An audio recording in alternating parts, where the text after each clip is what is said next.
Please subscribe our channel, like, comment and hit the bell icon.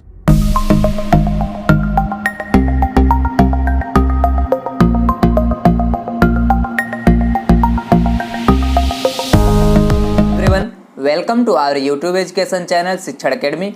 आज इस video में हम स्टैंडर्ड 9 का mathematics chapter number 5 introduction to Euclid geometry के बारे में पढ़ने वाले हैं। चैप्टर नंबर 5 आपका जो दिया गया है, इसमें आज हम कंप्लीट इंट्रोडक्शन, इस वीडियो में एक ही वीडियो में हम कंप्लीट इंट्रोडक्शन एंड पूरा एक्सरसाइज, आपका 1 एक्सरसाइज इस चैप्टर में है। पूरा बहुत ही इजी एंड शॉर्ट चैप्टर है, इसको हम पढ़ने वाले हैं। जैसा कि आपको चैप्टर का नेम दिया गया है, यूक्लिड ज्योमेट्री। यूक्लिड एक ग्रीक मैथमेटिशियन थे। He was a Greek mathematician. इन्होंने कुछ एक्सियम्स एंड पोस्टुलेट दिए थे। इन्होंने कुछ एक्सियम, दैट मीन्स सिद्धांत और अवधारणा इन्होंने दिया था। तो एक्सियम एंड पोस्टुलेट सबसे पहले होते क्या, जो इन्होंने बताया ज्योमेट्री में एक्सियम्स एंड पोस्टुलेट। एंड ये होते क्या है, सबसे पहले आप देख लो एक्सियम्स क्या होते हैं। एक्सियम देखो, it is applicable every part of mathematics. जो एक्सियम इन्होंने दिया, ये एक्सियम सभी मैथमेटिक्स के सभी पार्ट में यहाँ पे क्या होता है, ये एप्लीकेबल होता है, अप्लाई कर सकते हो आप। But postulate it is applicable only on geometry. Only क्या है, मैथमेटिक्स की जो ब्रांच होती है ज्योमेट्री, उस ज्योमेट्री में ही ये पोस्टुलेट क्या होते हैं, एप्लीकेबल होते हैं। दूसरे कोई भी मैथमेटिक्स में के ब्रांच में नहीं होते, मैथमेटिक्स के शाखा में नहीं होते। तो सबसे पहले यहाँ पे हम एक्सियम्स के बारे में पढ़ने वाले। टोटल 7 एक्सियम्स दिए गए हैं इस चैप्टर में आपको, जो यूक्लिड के एक्सियम्स हैं। तो 1 बाय 1 हम यहाँ पे डिस्कस करेंगे, अच्छे से समझेंगे axiom, then we discuss about the postulate about. First आपका एक्सियम यहाँ पे दिया गया, things which are equal to the same things are equal to another. इसका मीनिंग क्या हुआ, जो वस्तुएं अगर किसी, मान लो कोई वस्तु के इक्वल है, सपोज कोई टू थिंग्स क्या है, किसी एक के इक्वल है, देन वो जो दोनों वस्तुएं होंगी वो भी क्या होगा, उसके इक्वल होंगे। सपोज एग्जाम्पल के जैसे मैं यहाँ पे लेता हूँ, ए आपका इक्वल है बी के, यहाँ पे ए है इक्वल बी के, and C is also equal to B, then this A and C are also equal, A equal to C आपका आएगा इस तरह से। ओके, सपोज मैं सेकंड आपको एग्जांपल, सपोज कोई वस्तु x से है, ये आपके इक्वल है यहाँ पे y के, एंड कोई z है, थिंग्स ओ इक्वल है y के। तो देखो x भी y के इक्वल है, तो z भी y के इक्वल है, therefore A x and z भी आपके क्या होंगे, इक्वल होंगे। ये आपका फर्स्ट पोस्टुलेट है। यहाँ पे सेकंड पोस्टुलेट देखते हैं, if equals are added to equals the wholes are equal. इसका मीनिंग क्या हुआ, अगर आप क्या करते हो, इक्वल साइड, दोनों साइड आप ऐड करते हो इक्वल नंबर्स को, या फिर इक्वल कोई भी थिंग्स को ऐड करते हो, देन जो होल आएगा आपका वो भी इक्वल होगा। एग्जाम्पल, सपोज आपके पास ये 5 है इज इक्वल टू, इधर भी आपके पास क्या है 5 है। अगर आप इक्वल्स में इक्वल ऐड कर रहे हैं तो ये आपके इक्वल है, 5 इज इक्वल टू 5। अब आप यहाँ पे 2 ऐड कर दिए, यहाँ पे भी आपने 2 ऐड कर दिए, तो देखो ये दोनों इक्वल आएंगे। 2 + 5 is equal to 7, 5 + 2 is equal to also 7, equal आए। सेम सेकंड कोई चीज़ मैं यहाँ पे एक और एग्जांपल ले लूँ, जैसे अब यहाँ पे x इक्वल टू y है, एंड यहाँ पे आपने क्या ऐड कर दिया, सपोज आपने यहाँ पे 1 ऐड किया, इसमें भी 1 ऐड किया, तो ये दोनों ऑलवेज कैसे होंगे, इक्वल होंगे। ओके, नेक्स्ट थर्ड, सेम ऐसा ही है, if equals are subtracted from equals the remainder are equal. जब आप क्या करते हो, किसी इक्वल, सपोज आपने यही एग्जांपल ले लो, 5 इज इक्वल टू 5, अगर इक्वल में से आप इक्वल सब्ट्रैक्ट कर रहे हो, इक्वल मीन्स कोई भी दो एक नंबर ले लो, सपोज मैं यहाँ पे 3 को सब्ट्रैक्ट करता हूँ, तो यहाँ भी 3 को सब्ट्रैक्ट करूँगा, जो आंसर आएगा वो हमारा इक्वल होगा। 5 - 3 is equal to 2, 5 - 3 is equal to 2, इस तरह से। ये आपका एक्सियम नंबर 3 था। Now axiom number 4 is your, things which coincide with one another are equal to one another. देखो दैट में इसका क्या मीनिंग हुआ, सपोज कोई दो वस्तुएं एक दूसरे पर कोइंसाइड हो रही हैं, तो वन अनदर, देन इक्वल होंगी एक दूसरे के। सपोज जैसे मैंने एक क्या लिया, ये दोनों कैसे हैं, ये मैंने जो सर्कल लिया, अगर मैं इस पे रखूँ इसके ऊपर आ जाएगा, दैट मीन्स दोनों सेम है। ओके, तो ये चीज़ें क्या होंगी, तो दोनों सेम है तो मीन्स इसके क्या होंगे, रेडियस भी इक्वल होंगे। यहाँ से सर्कल का एग्जांपल ले रहा हूँ, तो देखो अब ये दोनों सेम होने के लिए क्या होना चाहिए, इनका जो एरिया है वो सेम होना चाहिए। इसका भी पाई आर स्क्वायर आएगा, इसका भी पाई आर स्क्वायर आएगा, दैट मीन्स दोनों कैसे हैं यहाँ पे इक्वल आएंगे। अगर कोई चीज़ें दूसरे पे कोइंसाइड हो रही है, मतलब उसके ऊपर आप रख दो तो सेम दिख रहा हो, तो वो क्या होगा, इक्वल आता है। क्वेश्चन नंबर 4 हो गया, सॉरी यहाँ पे axiom number 4। Now axiom number 5 is your the whole is greater than the part. ये क्या है, तुम्हारा यूनिवर्सल ट्रूथ है। आप बोल सकते हो, देखो सपोज कोई चीज़ एक है, होल है, ठीक है, कंप्लीट। सपोज मैंने यहाँ पे एक एग्जांपल आपका लिया, ये मैंने लाइन लिया, ठीक है, ये होल है। अब इसमें से जितना भी आप पार्ट करोगे, सपोज इतना पार्ट करके आपने यहाँ पे निकाल लिया, तो देखो इस पार्ट से ए वाला जो कंप्लीट होल वाला है वो हमेशा कैसा होगा, ग्रेटर होगा, बिकॉज आप इसी में से कट करके निकाल रहे हो। सेकंड एग्जांपल मैं लूँ, सपोज मैंने यहाँ पे आपका 100 ml यहाँ पे मैंने वाटर ले लिया, 100 ml वाटर। अब यहाँ से ये आपका होल हो गया, इसमें से अगर आप यहाँ पे 10 ml निकाल लेते हो या फिर आप 50 ml यहाँ से निकाल लेते हो, तो क्या होगा, ऑलवेज ये हमेशा ग्रेटर ही रहने वाला है। ठीक है, ये जो पोर्शन है यहाँ तक का, ये हमेशा ग्रेटर ही रहेगा। आप यहाँ से कट करके पूरा निकाल ले रहे हो इसके लिए। ओके, नंबर 6 अब आपका दिया गया है, things which are double of the same things are equal to one another. Suppose कुछ चीज़ें ऐसी हैं, सब उनका डबल करने पर, सेम थिंग्स का हम क्या करें, डबल करें, और वहाँ पे सपोज ऐसे मैं एग्जांपल से आपको एक्सप्लेन करता हूँ। सपोज आपके पास ये एक्स है, ठीक है, एक्स को आप डबल करते हो, ये आता है आपका इक्वल पी के। देन आप एक्स का अगेन डबल करते हो, ये आता है आपका क्यू के इक्वल। तो ये जो दोनों होंगे, ये दोनों भी क्या होंगे, एक दूसरे के इक्वल होंगे, P is equal to Q आएगा। ओके, नाउ 7 वाला आपका axiom, things which are half of the same things are equal to one another. Things मा सपोज कोई थिंग्स है, आप उसका हाफ करते हो, ठीक है, दो चीज़ों का, उस चीज़ों का हाफ करते हो और उसके इक्वल जो भी आएगा, यहाँ पे जैसे आपके पास एक्स है, एक्स का आपने हाफ किया, सपोज इसके 2 इस थिंग्स के इक्वल आ रहा है एक्स का। देन अगेन आपने इसका हाफ किया, सपोज ये दूसरे कोई थिंग्स क्यू के इक्वल आ रहा है, तो ये दोनों पी एंड क्यू यहाँ पे इक्वल होंगे। ये आपका एक्सियम नंबर 7 कहता है। ओके, तो यहाँ पे आपका एक्सियम कंप्लीट होता है। Now let be common postulate. Now postulates of Euclid's. देखो यूक्लिड्स पोस्टुलेट यहाँ पे देखते हैं हम। फर्स्ट टोटल 5 पोस्टुलेट्स दिए गए हैं। फर्स्ट आपका है यहाँ पे, a straight line may be drawn from any one point to any other point। आप एक स्ट्रेट लाइन यहाँ पे ड्रॉ कर सकते हो किसी भी एक पॉइंट से दूसरे पॉइंट तक। सपोज एक पॉइंट आपका यहाँ पे है, दूसरा पॉइंट यहाँ पे, तो आप यहाँ से यहाँ तक का ऐसे लाइन ड्रॉ कर सकते हो। एक पॉइंट यहाँ है तो एक पॉइंट यहाँ, तो आप यहाँ से यहाँ तक का स्ट्रेट लाइन इस तरह से ड्रॉ कर सकते हो। सेकंड पोस्टुलेट दिया गया है, a terminated line can be produced infinitely. देखो यहाँ पे लाइन है, ठीक है, आप यहाँ से अब टर्मिनेटेड लाइन आप क्या कर सकते हो, इनफाइनाइट तक ऐसे प्रोड्यूस कर सकते हो, दोनों साइड कर सकते हो। थर्ड आपका पोस्टुलेट दिया गया है, a circle can be drawn with any centre and any radius. A circle can be drawn means आप क्या कर सकते हो, सर्कल बना सकते हो विथ एनी सेंटर। आप कोई भी सेंटर लेके और कोई भी रेडियस लेके आप सर्कल को ड्रॉ कर सकते हो। सपोज मैंने यहाँ पे कहीं भी एक सेंटर पॉइंट ले लिया, अब कुछ भी मैं यहाँ से रेडियस ले लूँगा इस तरह से, और मैं एक सर्कल यहाँ से बना सकता हूँ। इस तरह से हमारा रेडियस हो गया। ओके, तो ये आपका पोस्टुलेट नंबर 3 हुआ। Now postulate number 4, all right angles are equal to one other. इसका मीनिंग क्या हुआ, सपोज आपका एक आपने ऐसे राइट एंगल बनाया, ठीक है, ये राइट एंगल, इस तरह से राइट एंगल है, या फिर आपका इस तरह से राइट एंगल है। ये सभी के सभी राइट एंगल कैसे होते हैं, यहाँ पे 90 डिग्री इनका भी है, 90 डिग्री इनका, सभी के सभी हमेशा इक्वल आने वाले हैं।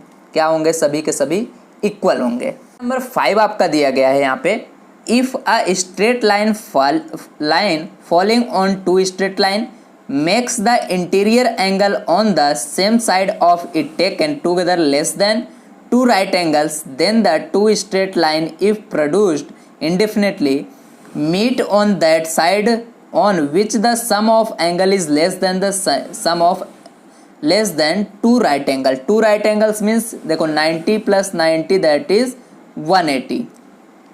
तो यहाँ पे देखो टू स्ट्रेट लाइन दी गई है, इस स्ट्रेट लाइन पे कोई एक लाइन यहाँ पे आके फॉल हो रही है। अब यहाँ से जो इंटीरियर एंगल बनेंगे, सपोज ए इंटीरियर एंगल है इधर के और ए इंटीरियर एंगल है यहाँ पे, इसको मैंने ए बोला, ए बी, ए आपका एक्स वाई। जब हम इन सब का सम करेंगे, सपोज ए वाले इंटीरियर एंगल का सम करता हूँ एक्स प्लस वाई और ए वाले का करता हूँ ए प्लस बी, तो जिस भी यहाँ पे इंटीरियर एंगल का सम लेस देन आपका आता है two right angle, that means less than 180 degree आएगा, वो पॉइंट ओ वाले यहाँ पे जो ये आपके ये लाइन है वो कहीं जाके एक पॉइंट पे ऐसे मीट होंगे। बट जिसका ग्रेटर आता है वो आगे जाके कहीं भी मीट नहीं होगा, यही बोला है। Meet on the side on which the sum of angle is less than two right angles. अगर जहाँ पे लेस देन आता है, यहाँ पे suppose X plus Y is equal to आपका आता है लेस देन 180, देन ये कहीं जाके आगे मीट होंगे। ये आपका पोस्टुलेट नंबर 5 है जो बहुत ही इंपॉर्टेंट है। ओके, तो यहाँ पे पोस्टुलेट कंप्लीट होता है। Now let be come on exercise 5.1। 5.1 में आपका दिया गया है यहाँ पे, which of the first question है आपका, which of the following statement are true and which are the fall, give reason for your answer. आपको रीजन भी देना है। सबसे पहले आपको स्टेटमेंट बताना है ट्रू है कि फॉल्स है, देन आपको रीजन बताना है क्यों ट्रू है क्यों फॉल्स है। फर्स्ट आपका इसमें क्वेश्चन दिया गया है 1 number, only one line can pass through a single point. क्या एक सिंगल पॉइंट से ओनली वन लाइन ही आप पास कर सकते हो? एक कोई सिंगल यहाँ पे सिंगल मैंने यहाँ पे पॉइंट लिया, यहाँ से क्या आप ओनली वन लाइन पास कर सकते हो क्या? नो। यहाँ से आप देखोगे तो देखो इनफाइनाइट लाइन आप यहाँ से ऐसे ड्रॉ कर सकते हो, कितनी भी लाइन आप ड्रॉ कर सकते हो फ्रॉम अ वन पॉइंट और सिंगल पॉइंट। तो स्टेटमेंट आपका फॉल्स है, because infinitely many lines can pass through a single point. Question number 2, there are an infinite number of line which can pass through two distinct point, means two fixed point से आप infinite line पास कर सकते हो। तो देखो try करते हैं। यहाँ पे ये आपके टू फिक्स पॉइंट है, यहाँ से आप एक लाइन ले गए, सेकंड आप ले जा सकते हो क्या यहाँ से स्ट्रेट लाइन कोई? नो। तो ये स्टेटमेंट आपका फॉल्स है। यहाँ पे बोला है आप इनफाइनाइट लाइन पास कर सकते हो, but we can not pass infinite line, we can pass only one line, because only a single line pass through two distinct point. Now question number 3, इसमें का a terminated line can be produced infinitely on both side. Yes, ये हमने postulate में देखा था। आप क्या कर सकते हो, यहाँ पे लाइन है तो आप यहाँ पे टर्मिनेटेड लाइन बोथ साइड आप इनफाइनाइट तक आप ड्रॉ कर सकते हो। That is your postulate number 2। According to postulate number 2 this statement is true.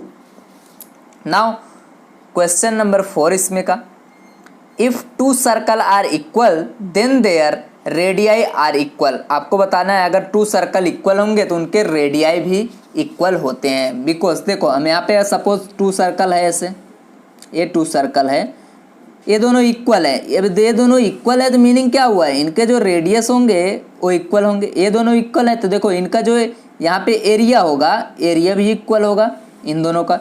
तो एरिया पाई आर स्क्वायर होता है, तो देखो इस तरह से पाई आर स्क्वायर। अब आर किस पे डिपेंड कर रहा है, यहाँ पे ये एरिया किस पे डिपेंड कर रहा है, आर पे, मीन्स आर भी कैसे होंगे, इनके सेम होंगे। यही आपका रेडियाई होता है जिसको हम रेडियस बोलते हैं। True, because area depends on radii of a circle. Because जो एरिया है वो रेडियाई ऑफ सर्कल पे डिपेंड करता है, और यहाँ पे एरिया इक्वल दिया गया है। इसमें का क्वेश्चन नंबर 5 आपका दिया गया है, in the figure if A B is equal to P Q. यहाँ पे एक फिगर भी आपको दिया गया है, if A B is equal to P Q, this A B is equal to this P Q, then P Q equal to X Y and this P Q is equal to X Y, then A B is equal to X Y, A B क्या होगा, x Y के equal होगा। देखो ए जो है इसके equal है और ए वाला जो है इसके इक्वल है, तो आपको बताना है ए इसके इक्वल है या नहीं। तो देखो true, because by the axiom of that if two things are equal to added third then they are equal to each other. अगर सपोज क्या है, यहाँ पे आपके पास है, अगर आप क्या कर रहे हो, ए दोनों इक्वल है, अब सेम साइड दोनों साइड आप ऐड कर रहे हो, सेम थिंग्स क्या होंगे, वो भी एक दूसरे के इक्वल होंगे। तो यहाँ पे यही बात हुई। ओके, तो देखो अगर ए इसके इक्वल है और ए इसके इक्वल है, मीन्स ए तो पहले ए इसके इक्वल था ही। सपोज देखो मैं यहाँ पे A B is equal to P Q है, अब P Q is equal to X Y दिया है, तो आप यहाँ पे लिख सकते हो पी क्यू की जगह पे एक्स वाई। तो देखो A B is equal to आपका एक्स वाई यहाँ पे आ गया। तो यहाँ पे आपका क्वेश्चन नंबर यहाँ पे फर्स्ट का 1 to 5 कंप्लीट होता है। Now let be come on question number 2। Number 2 आपका दिया गया है, give a definition for each of the following terms are these, उसके बाद are there other terms that need to be defined first, what are they and how might you define them. सबसे पहले जो यहाँ पे टोटल 1 to 5 क्वेश्चन दिए गए हैं, वो यहाँ पे डेफिनेट टर्म्स दिए गए हैं, उनको आपको डिफाइन करना है। अब उस डिफाइन जब आप डिफाइन करोगे, क्या उसके अंदर ऐसे कोई टर्म आते हैं जिनको हमें फर्स्ट डिफाइन करना चाहिए, पता होना चाहिए। Okay, then what are they, और क्या है वे, and how might you define, और आप उसको कैसे डिफाइन कर सकते हो। तो फर्स्ट इसमें क्वेश्चन है आपका पैरेलल लाइंस। पैरेलल लाइंस आपको डिफाइन करना है। सबसे पहले lines on a plane that never meet, lines on a plane that never meet. Suppose क्या है आपके पास, यहाँ पे कोई प्लेन पे लाइन है, ठीक है, जो कभी एक दूसरे के साथ मीट नहीं होती हैं। They are always maintain the same distance at every point, वो हमेशा एवरी पॉइंट पे सेम डिस्टेंस मेंटेन करते हैं। एग्जाम्पल जैसे देखो मैं यहाँ पे 2 लाइन्स ऐसे ड्रॉ किया और ये दोनों लाइन कैसे हैं, स्ट्रेट हैं और एक दूसरे पे कभी नहीं मिलेंगे, और जो भी पॉइंट पे आप देखोगे सभी पॉइंट पे इनका डिस्टेंस सेम रहेगा। तो ऐसे लाइंस को हम बोलते हैं पैरेलल लाइंस। अब यहाँ पे आपको देखो लाइंस क्या होती है इसके बारे में नहीं पता है, तो ये आपका एक टर्म हो गया जिसको आपको पहले डिफाइन करना चाहिए। सेकंड आपका यहाँ पे पॉइंट, ये देखो लास्ट वाला ए पॉइंट, ये आपको नहीं पता, ये भी डिफाइन करना चाहिए। तो लाइन को हम डिफाइन करते हैं, it is a breathless length. Suppose line क्या होती है, ऐसे आपने ड्रॉ किया ब्रेथलेस, दैट मीन्स यहाँ पे इसका जो चौड़ाई है यहाँ पे ए वाला एकदम क्या होता है, नहीं होता है, इस तरह से नहीवत के बराबर होता है, बिल्कुल नहीं। ठीक है, आप इसको यहाँ पे इग्नोर कर सकते हो, इसके ब्रेथ को। लेंथ होता है point which has no part. Suppose point क्या होता है, ये रहा, इसका कोई भी पार्ट नहीं होता, आपने यूँ टपका किया, ये आपका पॉइंट हो गया। सेकंड जो आपका यहाँ पे दिया गया है परपेंडिकुलर लाइन। परपेंडिकुलर लाइन क्या होते हैं, a line meeting another line at a right angle is said to be perpendicular. Suppose एक लाइन है, ये क्या है, दूसरे लाइन से राइट एंगल पे मीट हो रही है, इस तरह से, इस तरह से, तो हम इसको बोलते हैं परपेंडिकुलर लाइन। इसको हम बोलेंगे परपेंडिकुलर लाइन। इस तरह से आप कहीं पे मीट करा रहे हो तो इसको हम बोलते हैं परपेंडिकुलर लाइन। ये हमारा परपेंडिकुलर लाइन है। आप इस तरह से भी ले सकते हो, ये हमारा परपेंडिकुलर लाइन है। देखो इन दोनों के बीच का क्या है, 90 डिग्री एंगल बन रहा है, तो इसको हम बोलते हैं यहाँ पे परपेंडिकुलर लाइन। देखो अब इसमें देखो आपको यहाँ पे लाइन के बारे में नहीं पता था, लाइंस का डेफिनेशन मैंने ऊपर ही आपको समझा दिया, it is a breathless length. Next आपको यहाँ पे एक एंगल न्यू टर्म आया, इसको भी आपको डिफाइन करना पड़ेगा। तो एंगल क्या होता है, 2 lines diverging from a single point formed angle. Suppose 2 line क्या हो रहा है, यहाँ पे एक सिंगल पॉइंट से 2 लाइन ऐसे जा रहे हैं, डाइवर्ज हो रहे हैं, तो ये जो फॉर्म होता है इसी को हम बोलते हैं एंगल। ओके, नाउ थर्ड आपका जो दिया गया है इसमें, थर्ड लाइन सेगमेंट को आपको डिफाइन करना है। लाइन सेगमेंट क्या होता है, a line with 2 and point is a line segment. Suppose एक लाइन है, इनके 2 एंड पॉइंट हुए ऐसे, तो हम इसको बोलते हैं लाइन सेगमेंट, इस तरह से। अब यहाँ पे आपको लाइन को डिफाइन करना पड़ेगा, एंड एक पॉइंट आया है तो इस पॉइंट को आपको डिफाइन करना पड़ेगा, जो मैंने ऊपर आपको एक्सप्लेन कर दिया। लाइंस होते हैं, it is a breathless length and point which have no other part. Okay, now आपका आता है radius of a circle. Radius of circle आपको डिफाइन करना है, the line with one end point at the centre and other at any point on the circle boundary.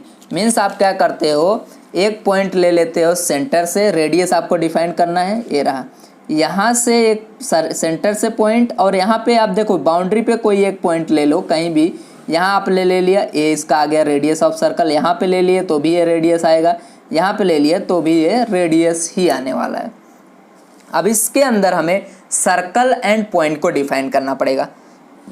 तो circle आपका देखो क्या होता है, a plane circular loop with a centre. क्या होता है, एक प्लेन सर्कुलर लूप होता है जिसमें सेंटर प्रेजेंट होता है, इस तरह से सेंटर के साथ।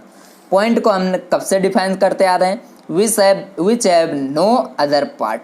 अब इसमें का क्वेश्चन नंबर 1 to 4 हो गया। फिफ्थ देखते हैं इसका हम, क्वेश्चन नंबर 2 का हमारा दिया गया है स्क्वायर। स्क्वायर को आपको यहाँ पे डिफाइन करना है, अ quadrilateral with all side equal and all angle right angle is called square. देखो एक क्वाड्रिलेटरल क्या होता है मैं आपको डिफाइन करके बता दूंगा। देखो ये रहा, क्वाड्रिलेटरल होता है a plane enclosed figure with 4 side. अब क्या करना है, आपको एक इनक्लोज्ड फिगर ऐसे 4 बनाना है, सभी साइड्स इक्वल होने चाहिए, इसको हम बोलते हैं यहाँ पे स्क्वायर बोलते हैं। इस तरह से सभी साइड्स इक्वल होने चाहिए, क्वाड्रिलेटरल है तो राइट एंगल होने चाहिए इनके सभी, ये जो एंगल है राइट एंगल होने चाहिए, तो इसको हम बोलते हैं यहाँ पे स्क्वायर। तो क्वाड्रिलेटरल क्या होता है, एक प्लेन है यहाँ पे, जिससे प्लेन पे हमने इनक्लोज मतलब बंद फिगर बनाया विथ 4 साइड्स के, तो उसको हम क्वाड्रिलेटरल बोलते हैं। अब उस क्वाड्रिलेटरल में यहाँ पे एंगल अगर 90 डिग्री हो जाए, 4 साइड इक्वल हो गए सभी साइड, तो उसको हम बोल देते हैं स्क्वायर। देन आपका यहाँ पे देखो एक और यहाँ पे एंगल को आपको डिफाइन करना पड़ेगा। एंड क्या आ रहा है यहाँ पे, इसके अंदर पॉइंट्स भी आ रहे हैं, आप यहाँ पे पॉइंट्स को डिफाइन कर सकते हो। Which have no other point, इसको हम पॉइंट्स बोलते हैं। 2 line diverging from a point, इसको हम एंगल बोलते हैं, जो हमने इसके पहले पढ़ लिया है। ओके, तो यहाँ पे आपका एक क्वेश्चन नंबर 2 कंप्लीट होता है। अब क्वेश्चन नंबर 3 देखते हैं। ठीक है, क्वेश्चन नंबर 3 आपका दिया गया है यहाँ पे, consider 2 postulate given below. 2 postulate यहाँ पे दिए गए हैं, वो हमें कंसीडर करना है, उसके बेस पे आंसर देना है। तो यहाँ पे देखते हैं कैसे देना है। Given any 2 distinct point A and B, there exist a third point C which is lie between A and B. Suppose यहाँ पे 2 पॉइंट है, ए रहा 2 डिस्टिंक्ट पॉइंट है, ऐसे ए एंड बी हैं इस तरह से। There are exist a third point, यहाँ पे एक एग्जिस्ट कर रहा है थर्ड पॉइंट, जो इन दोनों के एकदम बीच में है, बिटवीन में है, ए सी पॉइंट। तो ए इसके इक्वल हो जाएगा, यहाँ पे बिटवीन में है, देयरफॉर ए क्या हो जाएगा, इसके इक्वल में आएगा। देन आगे देखो सेकंड क्वेश्चन इसमें दिया गया है। सेकंड ऐसा बोला है, there exist at least 3 point that are not on the same side same line. Suppose यहाँ पे एक क्या है, इस तरह से मैंने बनाया, ए आपका ए है। ओके, अब सपोज यहाँ पे ए आपका क्या था, सी था ऑलरेडी। अब यहाँ पे एक कोई पॉइंट है जो एक्स के ऊपर नहीं एग्जिट हो रहा है, सपोज मैंने यहाँ पे डी ले लिया। ओके, इस तरह से ये आपका सी था पहले से। देन आपको यहाँ पे आंसर देना है, do this postulate contain any undefined term. क्या यहाँ पे कोई ऐसे पोस्टुलेट हैं जो अनडिफाइंड टर्म कंसिस्ट कर रहे हैं। तो देखो यस, यहाँ पे पॉइंट डिफाइंड नहीं है, हमको नहीं पता क्या होता है। देन क्या हो, सेकंड आपके पास क्या है यहाँ पे, ओके पॉइंट्स है, पॉइंट्स हमें नहीं पता है क्या होते हैं, तो पॉइंट्स यस। तो आप क्या राइट करोगे यहाँ पे, अनडिफाइंड टर्म है, yes yes this postulate contain many undefined terms. और भी इसमें क्या है, अनडिफाइंड टर्म्स है बहुत सारे। देन सेकंड इसी में क्वेश्चन बोला गया है, ये आप यहाँ से लेके यहाँ का आंसर आपने दे दिया, ये रहा यस। अब यहाँ का आंसर देखो, are this postulate consistence. Meaning आप यहाँ पे बोल सकते हो जैसे कि इसका कोई लॉजिक हो, ओके सेक्वेंट बोल सकते हो या फिर लॉजिक बोल सकते हो कंसिस्टेंस का मीनिंग। देन आप यहाँ पे देखो तो यस, इनका देखो यहाँ पे एक पॉइंट इस पे एग्जिस्ट कर रहा है, सेकंड पॉइंट यहाँ पे एग्जिस्ट कर रहा है, इसके आउटसाइड कर रहा है। तो आप यहाँ पे बोल सकते हो the given postulate are consistence because they refer to 2 different situations. यहाँ पे 2 अलग अलग आपको सिचुएशन दी गई, तो आप यह बोल सकते हो यस ये क्या है, कंसिस्टेंस है।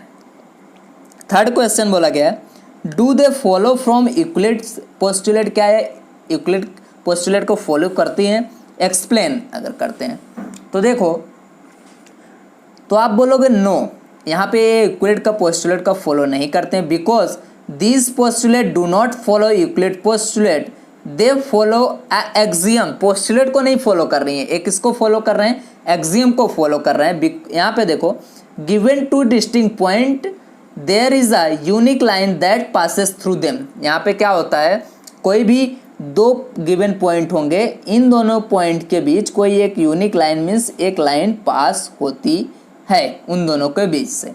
तो यहाँ पे आपका क्वेश्चन नंबर 3 कंप्लीट होता है। Now let be come on question number 4। Question number 4 आपका आप दिया गया, देखो question number 4, if A point C, suppose कोई एक पॉइंट सी है, lies between 2 point A and B such that A C is equal to B C.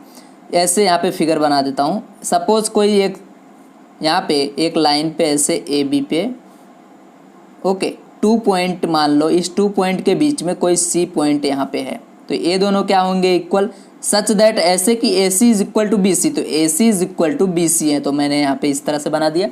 Then prove that A C is equal to 1/2 two A B, आपको prove करना है A सी की value जो है ए इस A B के 1/2 होगी, means आधा होगा, उसका हाफ होगा। Explain by drawing the figure, हमने यहाँ पे ड्रॉ करके पहले से ही हम ड्रॉ कर रहे हैं। देयरफॉर यहाँ पे आपको दिया गया है A C is equal to B C, already आपको गिवन है। देन आप देखो इस फिगर से आप इस तरह से राइट कर सकते हो, देखो अगर आप यहाँ से A B is equal to लिखना चाहो तो क्या लिख सकते हो, A C plus B C, because ये देखो ये आपका टोटल है, इसको आप हाफ हाफ करके राइट कर सकते हो। यहाँ पे आप इस तरह से राइट कर सकते हो, A B is equal to A C, इन दोनों को ऐड करोगे तो A C plus B C, तो आपका आ जाएगा यहाँ पे ए बी।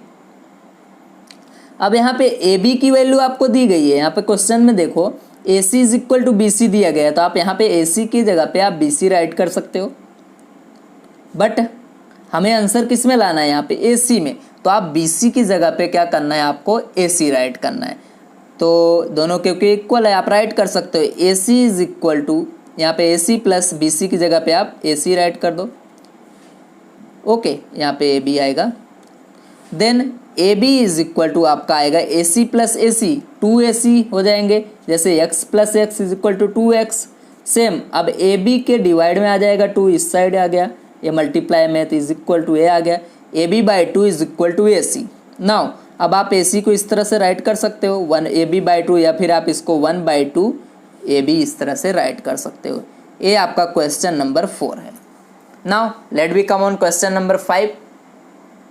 क्वेश्चन नंबर 5 आपका दिया गया है, इन क्वेश्चन 4 में से ही आपको point C is called a mid point of line segment A B. तो अब क्वेश्चन नंबर 4 में क्या था, ये जो पॉइंट सी था यहाँ पे ए था बी था और point C A mid point था इसका। Then prove that every line segment has one and only one point. अब आपको यहाँ पे प्रूव करना है कि सभी लाइन सेगमेंट में ओनली वन मिड पॉइंट होता है, उसके अलावा दूसरा कोई मिड पॉइंट नहीं होता है। तो यहाँ पे देखो सबसे पहले इसके बेस पे हम लिख सकते हैं, अगर ए मिड पॉइंट है तो हम इस तरह से लिख सकते हैं जैसे हमारा इक्वेशन 1 में आया था, A C is equal to 1/AB। Okay, इसको हम इक्वेशन नंबर 1 बोलते हैं। अब यहाँ पे हमें कोई लेट कर लेते हैं, कंसीडर कर लेते हैं, यहाँ पे कोई एक पॉइंट डी है जो क्या है, मिड पॉइंट है। Let D is another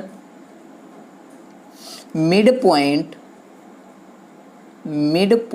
of A B का कोई मिड पॉइंट है। देन तो आप मिड पॉइंट होगा तो क्या कर सकते हो, आप इसको इस तरह से राइट कर सकते हो जैसे हमने इसको राइट किया था, A C is equal to 1/2 two A B. Then आप इसको इस भी राइट कर सकते हैं, A D is equal to 1/2 two A B. ये आपका equation number 2। Now from equation 1 and 2, now from equation 1 and 2 देखो 1/2 two A B 1/2 two A B, तो आप इसके इक्वल में है तो इन दोनों को आप इक्वल लिख सकते हो। A C is equal to आप ए डी यहाँ पे राइट कर सकते हो। ओके, अब देखो A C equal to A D आपका आ गया। इट मीन्स क्या होगा, यहाँ पे दोनों ये जो AC इज इक्वल टू यहाँ पे AC और AD दोनों क्या होंगे, सेम डिस्टेंस पे होंगे, मीन्स यहीं एक ही पॉइंट पे आएंगे, इसके ऊपर AD आने वाला है।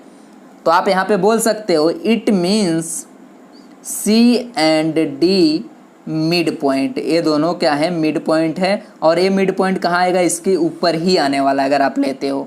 तो हेंस आप बोल सकते हो कि इसके क्या है, hence every line segment has one and only one mid point, only one mid point होंगे, इससे ज़्यादा मिड पॉइंट नहीं होगा। तो यहाँ पे आपका क्वेश्चन नंबर 5 कंप्लीट होता है। Now let be come on question number 6। Question number 6 में आपको दिया गया है students, in the given figure if AC is equal to BC, इस फिगर में क्या है, AC is equal to BD है, ABD, ये वाला जो पार्ट है आपका AC और ABD दोनों इक्वल हैं फिगर में इस तरह से। देन आपको प्रूव करना है AB is equal to CD। तो यहाँ पे आपको गिवन क्या है ये राइट कर लो, गिवन आपको है AC is equal to BD। Then to prove, यहाँ पे क्या प्रूव करना है, यहाँ पे AB is equal to CD। अब हम प्रूव करते हैं, यहाँ पे प्रूव करते हैं। तो देखो आप इस फिगर में अगर आप देखोगे तो आप इस तरह से लिख सकते हो AC को, A वाले को AC इज इक्वल टू क्या राइट कर सकते हो, देखो AB प्लस BC, इन दोनों को देखो ये पूरा होल पार्ट है, तो ये 2 पार्ट में ऐसे डिवाइड है, तो आप इन दोनों को प्लस में करके इस AC के इक्वल राइट कर सकते हो। यहाँ से AC इज इक्वल टू आप राइट कर सकते हो AB plus BC, AB plus BC, इसको हम इक्वेशन नंबर 1 बोल देते हैं। नाउ इस BD को आप राइट कर सकते हो BC प्लस CD, ये देखो ये यहाँ का पार्ट है, तो आप इसको और ए वाले पार्ट को ऐड करके राइट कर सकते हो। Therefore BD is equal to आपका आ गया BC प्लस यहाँ पे CD, ये इक्वेशन नंबर 2। नाउ यहाँ पे देखो AC is equal to BC है यहाँ पे, तो आप इसको इस तरह से राइट कर सकते हो, गिवन है जो AC is equal to BD, ये आपको गिवन था। अब AC की वैल्यू यहाँ पे राइट कर दो, AC की वैल्यू क्या है AB plus BC, and BD की वैल्यू यहाँ पे राइट कर दो BD, that is your BC plus CD। अब हमें क्या करना है, AB देखो प्रूफ क्या करना था, AB is equal to CD proof करना था, तो AB हमें इस साइड ही रखो एंड इसको BC को इस साइड ले जाओ, ये BC ऑलरेडी है, ये CD है, ये BC इस साइड आ जाएगा, प्लस में है इधर माइनस में, तो देखो प्लस माइनस यहाँ पे कट जाएगा, प्लस माइनस सेम थिंग्स होता है, 0 हो जाता है, तो आप यहाँ पे लिख सकते हो CD, ये बचेगा इधर से AB आपका। तो यहाँ पे आपका क्वेश्चन नंबर 6 कंप्लीट होता है। Now let be come on question number 7।